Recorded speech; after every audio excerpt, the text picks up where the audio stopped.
Welcome to my channel. तो vitamin के बारे में हम लोग सीख रहे थे और विटामिन के बारे में हम लोग क्लासिफिकेशन क्लॉटिंग एजेंट के देखे थे, कॉगलेट एजेंट के देखे थे।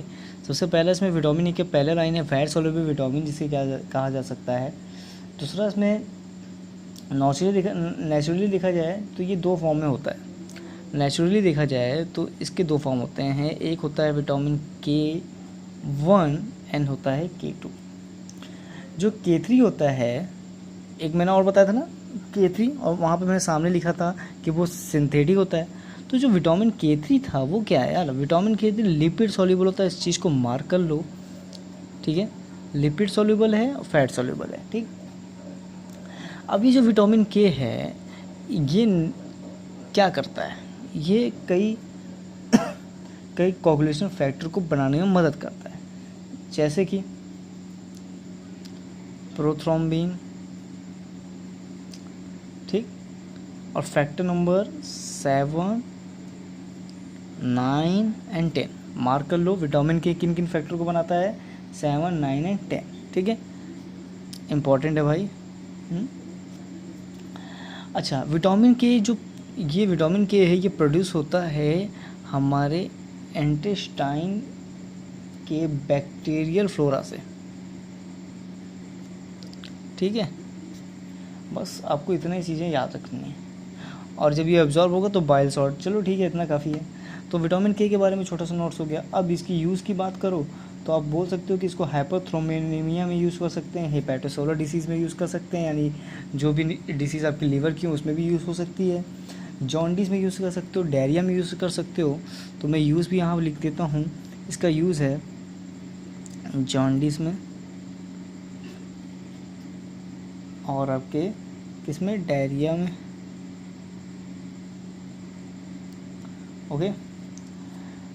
और एक इम्पॉर्टेंट यूज़ बताता हूँ इसका। एक इम्पॉर्टेंट यूज़ ये है कि जब आप कोई एंटी कोगुलेंट ले रहे हो ओरल, ठीक है, और उसकी टॉक्सिसिटी उसके प्रोलॉन्ग से यूज़ से बढ़ जाती है, या सैलिसिलेट्स कोई ड्रग्स ले रहे हो, तो उसके ट्रीटिंग में भी इसका यूज़ हो सकता है। तो यहाँ लिख सकते हैं कि ट्रीट कर सकता है toxicity of oral anti coagulant. याद रखना, यहाँ पे कोगुलेंट की बात नहीं कर रहा हूँ, एंटी कोगुलेंट की बात कर रहा हूँ, एंड सैलिसिलेट्स। अब एंटी कोगुलेंट क्या होते हैं, क्या नहीं, ये आगे जाके देखेंगे हम लोग। सैलिसिलेट्स, ठीक है। अब विटामिन में इतना ही पढ़ना है, K1, K2 और K3 सबकी बात आ चुकी है, इतना ही जानना है सिर्फ। अब हम फाइब्रिनोजन जो मिसलेनियस था उसमें सबसे पहला था फाइब्रिनोजन के बारे में। चलिए फाइब्रिनोजन का भी देख लेते हैं क्या ही सीन है। फाइब्रिनोजन क्या है, देखो सबसे पहले फाइब्रिनोजन को ह्यूमन प्लाज्मा से निकाला जाता है, ठीक है। ये ह्यूमन प्लाज्मा में होता है, ठीक। ये भी एक फैक्टर, जब आप मैं आपको इसी वीडियो में फैक्टर भी दिखा दूंगा, तो फैक्टर में फाइब्रिनोजन दिखेगा आपको, ह्यूमन प्लाज्मा में मिलता है, ठीक है। इसका यूज़ क्या होता है, जब हीमोफीलिया का केस होता है, इसमें आपको देखते नहीं, आपकी ब्लीडिंग बहुत ही ज़्यादा होने लगती है, तो उस केस में इसका यूज़ हो सकता है। और अगर आपका जैसे एंटी हीमोफिलिक ग्लोब्यूलिन की डिफिशिएंसी हो तो उसमें भी इसका यूज़ किया जा सकता है। तो मैं यहाँ दोनों यूज़ लिख देता हूँ। इसका यूज़, पहला यूज़ है ह्यूमन हेमोफीलिया में कंट्रोल करने के लिए ब्लीडिंग को,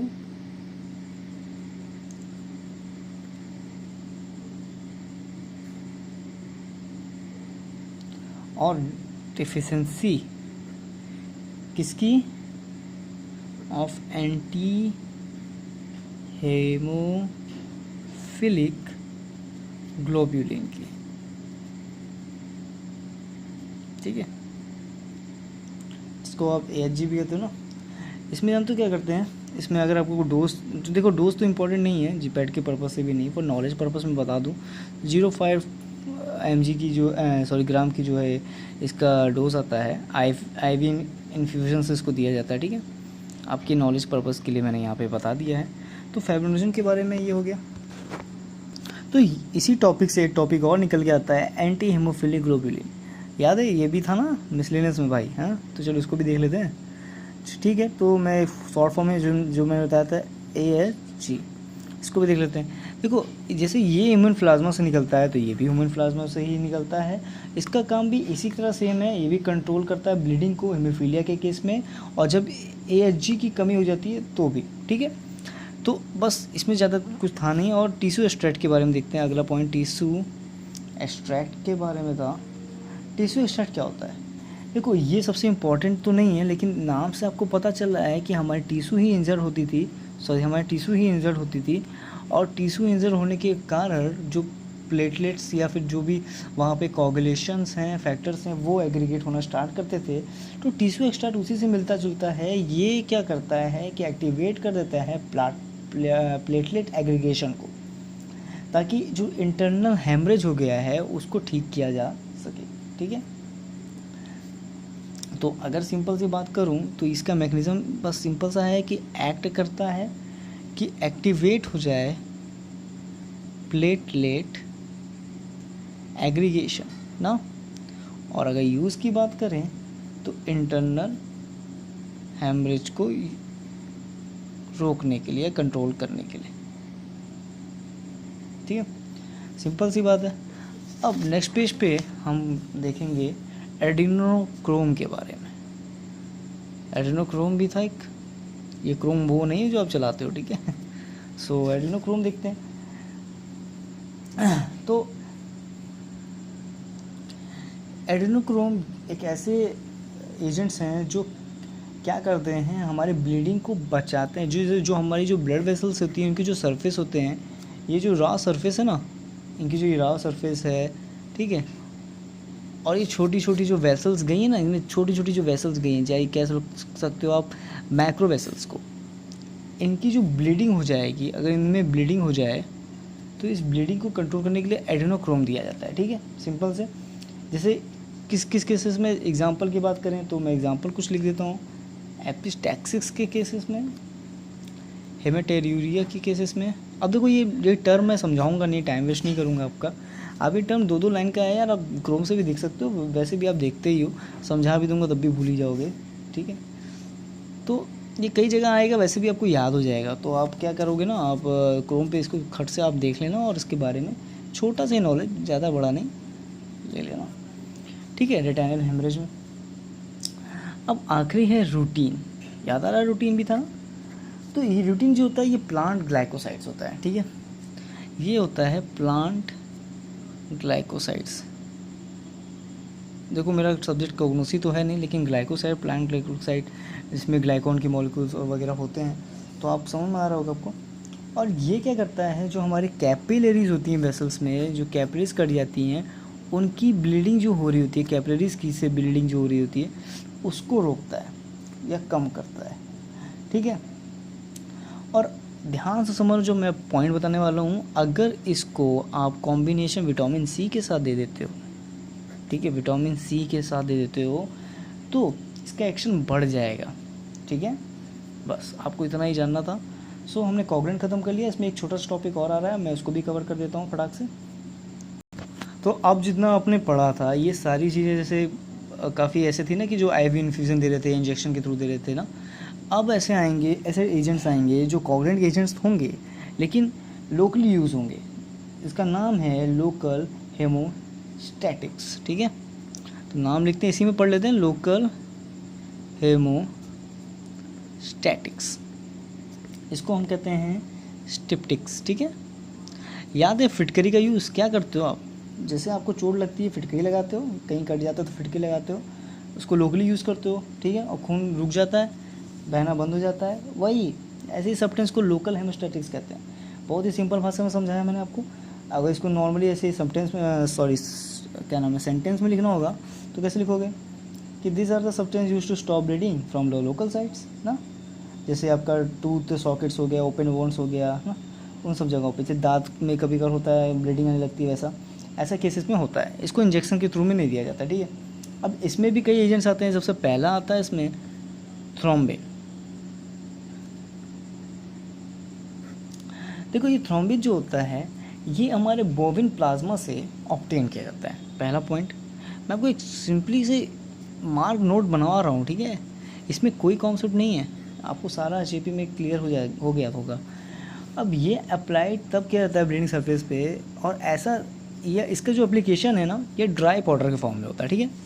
ड्राई पाउडर के फॉर्म में इसको अप्लाई किया जाता है जहाँ पे भी आपकी ब्लीडिंग सरफेस हो रही है, ठीक है। ड्राई पाउडर ब्लीडिंग सरफेस पे, ठीक है ना, समझ में आ रहा होगा। और इसको ड्राई फॉर्म के साथ साथ फ्रेशली सॉल्यूशन प्रिपेयर्ड सॉल्यूशन के फॉर्म में भी दिया जा सकता है, ठीक है। तो ये आपके थ्रोम्बिन हो गए। बस थोड़ा थोड़ा नॉलेज लेना है सबका। फैब्रिन के बारे में जान लेते हैं। फैब्रिन को जो है ह्यूमन प्लाज्मा से ऑब्टेन किया जाता है। इस सब को मार्क कर लेना कि कौन कहाँ से ऑब्टेन किया जाता है, ठीक है। इसका देखो, जैसे जो झाग होता है ना, फोम, उसमें यूज़ कर सकते हैं, इसका सीड्स की तरह यूज़ कर सकते हैं ताकि जो ब्लीडिंग सरफेस है उसको कवर किया जा सके, ठीक है। तो इसका यूज जो होता है वो सीड्स या फोम के रूप में होता है ताकि जो हमारी ब्लीडिंग सरफेस है ना, ब्लीडिंग सरफेस वो पूरी ऐसे से कवर हो जाए, ठीक है। अब नेक्स्ट पॉइंट पढ़ते हैं जेल फॉर्म, ठीक है। जेल फॉर्म नाम से पता चल रहा है इसका भी फोम की तरह यूज़ होगा। चलिए देख लेते हैं इसको भी कैसे होता है ये। देखो, ये मॉइस्चराइज्ड और सैलाइन या थ्रोम्बिन सॉल्यूशन है, ठीक है। जिसका यूज़ होता है पैकिंग वॉन्ड्स के लिए, यानी वॉन्ड्स को हम क्या करते हैं, इसमें भी पैक करते हैं या फिर कह सकते हो कवर करते हैं, ठीक है ना। और इसको जो एब्जॉर्प्शन इसका जो होता है वो 2 महीने के आसपास होता है, ठीक है। तो इसको एक बार लगा देते हैं और छोड़ देते हैं। ये धीरे धीरे करते करते वो जो ब्लीडिंग सरफेस है उसको पूरा कवर करता है, ठीक है। तो बहुत सिंपल सा, बस आपको ये याद रखना है कि 2 महीने में कवर होता है। वैसे इतना इंपॉर्टेंट नहीं है ये। चौथा देखते हैं, इसका नाम है रसेल्स वाइपर विनो। अब ये थोड़ा सा इसका बस एक लाइन इंपॉर्टेंट है जो याद समझ सकते हो आप।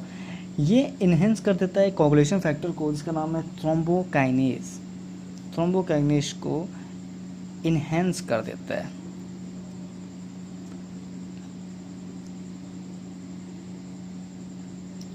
ठीक है। जिससे क्या होगा, एक्सटर्नल ब्लीडिंग बन जाएगी। बस सिंपल है। हेमोफीलिया के केस में से ज़्यादा यूज़ होता है, ठीक। अब 5वां है वैसो कॉन्स्ट्रिक्टर, ठीक है। देखो, वैसो कॉन्स्ट्रिक्टर में जैसे कॉटन के कोज आते हैं ना, उन्हीं सब का यूज़ होता है। देखो, नाम से वेसल्स को कॉन्स्ट्रिक्ट करने वाले जितने भी एजेंट आएंगे उनका यूज़ कर लेना, ठीक है। अब आपको वेसल का कॉन्स्ट्रिक्शन वाला जो एजेंट्स है वो काफ़ी आपने देखा ही लिया होगा पीछे के क्लासेस में, ठीक है। सो वैसो कॉन्स्ट्रिक्टर के बारे में आप लोगों ने पढ़ा ही था पहले से ही क्लासेस में, ठीक है। वैसो कॉन्स्ट्रिक्टर का आपका कई जगह नाम भी आया है, ठीक है। सो अब जो एस्ट्रिंजेंट के बारे में देख लेते हैं। तो एस्ट्रिंजेंट का भी देखिए यूज़ इसी में होता है, बस इतना जान लो बस, ठीक है। एस्ट्रिंजेंट जानते हो ना, जो प्रोटीन प्रेसिपिटेट एजेंट्स होते हैं। बस यार इतना ही जानना था, इस पर ज़्यादा क्वेश्चंस नहीं आते। मैं फिर रिपीट करता हूँ जो इम्पोर्टेंट था, ठीक है। लोकल से हेमोस्टेसिस का बस एक टर्म आता है और कौन कहाँ से ऑब्टेन किया जाता है, सिर्फ इतना ही पूछा जाता है। और बाकी कोगुलेंट एजेंट के बारे में पूछा जाता है, बस इतना ही काफ़ी है। और अब इसमें जो बचे हैं टॉपिक वो ये हैं कि क्लॉटिंग फैक्टर्स कौन कौन से होते हैं, ठीक है। तो मैं एक पेज ला रहा हूँ, एक नोट्स ला रहा हूँ, सिंपल सा नोट्स है। और सिंपल से नोट से आपको वो सारे फैक्टर दिखा दूंगा ताकि आप एक बार में सारे फैक्टर को नोट डाउन करो और उसको याद कर सको, ठीक है। सो ये है आपका पूरा का पूरा ड्रग इफेक्टिव कोगुलेशन पे, ठीक है। ये पूरे के पूरे देख रहे हो आप, यहाँ पे कितने फैक्टर्स हैं, 12-13 फैक्टर, ठीक है। इन 13 फैक्टर का नाम लिख लो और इसमें से क्वेश्चन आते हैं। फिर से रिपीट कर रहा हूँ, तो ये बहुत कठिन नहीं है। आप बस एक बार पढ़ोगे ना, 2 बार पढ़ोगे ना तो आपको तैयार हो जाएगा, ठीक है। देखो, मैंने कई चीज़ें आपको पहले ही बता ही दी थी। जैसे कि एक्सटेंसिव इंटेंसिव में बता रहा था, वहाँ पे भी मैंने बताया था कि कौन सा फैक्टर क्या कहलाता है। थोड़ा सा एग्जांपल दिया तो उसमें से 3-4 तो याद हो गए, तो मुश्किल से गिन के माइनस कर लो तो 10 तो याद करने होंगे, या 10 या 7 याद करने होंगे ना।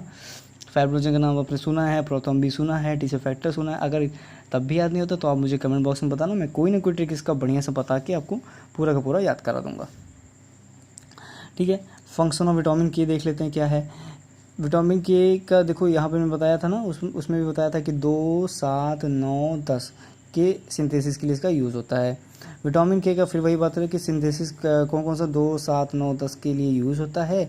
और complexion of which is essential for the ability calcium get bound to phospholipid surface for the cascade of a coagulation. वही बता रहा है कि कैल्शियम की उपस्थिति में वही सारी चीज़ें होती थी। प्रोथ्रोम्बिन थ्रोम्बिन में बदलता था, वगैरह वगैरह, थ्रोम्बिनेज में बदलता था, वही सब चीज़ें हैं डिफिशियंसी। अब विटामिन के अगर डिफिशियंसी हो गया या फिर कमी होगी तो उससे क्या क्या होगा। सबसे पहले जो लीवर डिसीज़ होगी, आपको पता है ना, अगर इसी का यूज़ अगर आपकी हेपेटोसाइट्स की जितनी भी बीमारी हैं जो लीवर से रिलेटेड हैं उनके लिए यूज़ होता है। अगर उनकी कमी हो जाए तो वहाँ पे डिसीज़ उत्पन्न हो जाएगी।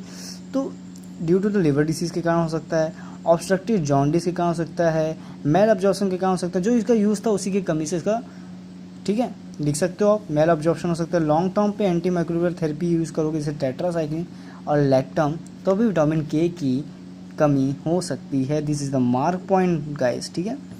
क्या है, फिर से रिपीट करता हूँ, अगर एंटी माइक्रोबियल ज़्यादा यूज़ कर रहे हो जैसे टेट्रासाइक्लिन, लैक्टम्स, तो आपका विटामिन के डिफिशियंस हो जाएगा या फिर आपके बॉडी में वो उसकी कमी हो जाएगी। अब वो विटामिन के हो, K1 हो, K2 हो, K3 मैंने बता दिया। डायपिरिडामोल का मैकेनिज्म ऑफ एक्शन देख लो, ठीक है।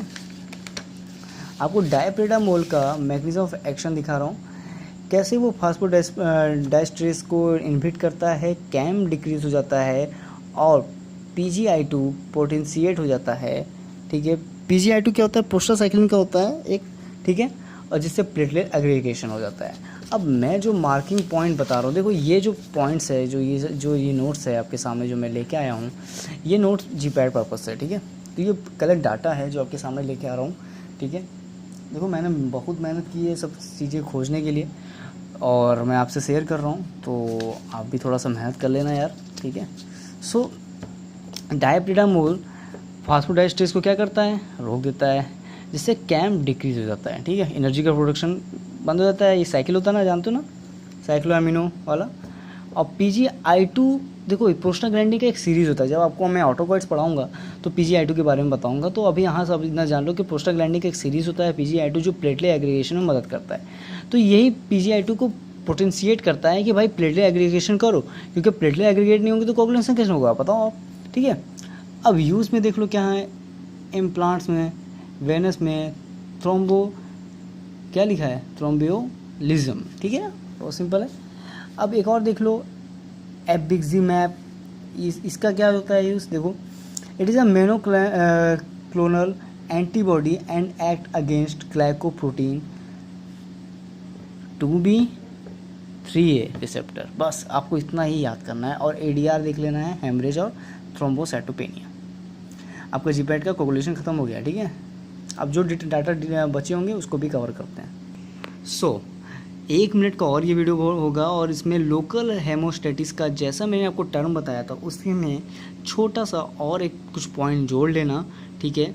देखो नोट्स आप थोड़ा सा ऐसे ही बनाना, मैं इस तरह से इसलिए बना रहा हूँ क्योंकि देखो हर चीज़ का मैंने एक डाटा अलग किया है, तो इसलिए थोड़ा सा ऊपर नीचे हो जा रहा है, पर खैर कोई नहीं, मैं हेडिंग वाइज आपको बता रहा हूँ ताकि आपको कोई कन्फ्यूज़न ना आए। और लोकल हेमोस्टेटिस का देखो एग्जांपल, जैसे टूथ पैकेट ओपन वॉन्ड्स में यूज़ होता है, जैसे मैंने बताया था फिटकरी वगैरह, इसमें थ्रोम्बिन आएगा, फैब्रिन आएगा, रसल वेपर वेनोम आएगा, वैसोकंस्ट्रिक्शन आएगा जो 1% ADR देता है, एस्ट्रिंजेंट में टैनिक एसिड आएगा।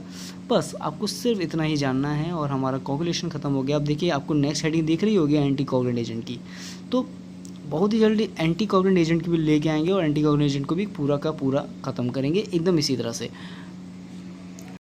तो गाइस तैयार हो गया आप सभी का कोगुलेशन, और कोगुलेशन के सारी डिटेल मैंने आपको क्लियर कर दी है।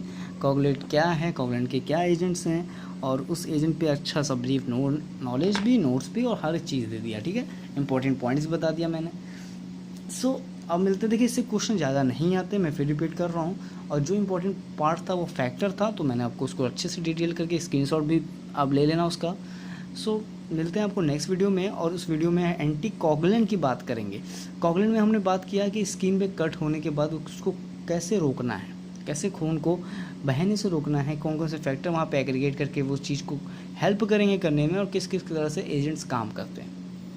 अब नेक्स्ट वीडियो जो हमारा आएगा उसमें होगा कि हम कैसे जानेंगे कि एंटी कोगुलेंट कैसे काम करता है और एंटी कोगुलेंट का क्या यूज़ होता है, ठीक है, और क्या टर्म कहता है, ठीक है। सो मिलते हैं हम लोग नेक्स्ट वीडियो में। थैंक यू, पढ़ते रहिए एंड थैंक्स, बाय।